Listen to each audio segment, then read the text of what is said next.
جو اللہ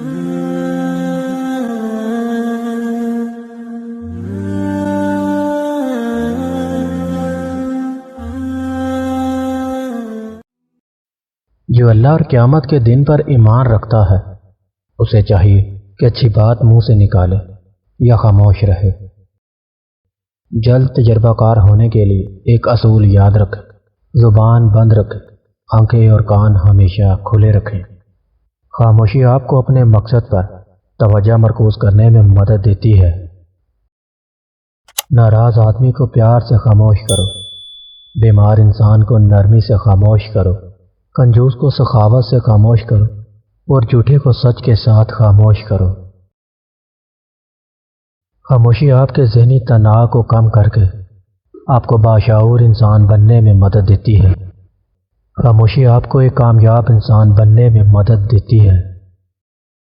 خاموشی ایک ایسی عبادت ہے جسے فرشتہ لکھ نہیں سکتا، شیطان اسے بگاڑ نہیں سکتا اور کوئی اسے جان نہیں سکتا۔ بولنے کا حق چھینا جا سکتا ہے، خاموش رہنے کا نہیں۔ خاموشی بھی ایک عظیم نعمت ہے، خاص طور پر اس وقت جب اختلافات زیادہ ہوں، آوازیں بلند ہوں، علم کی کمی ہو اور دلیل کی کوئی اوقات نہ ہو۔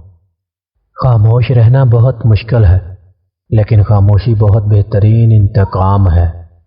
خاموشی سے کی گئی دعا اور محبت دونوں ہی بہت طاقت رکھتی ہیں۔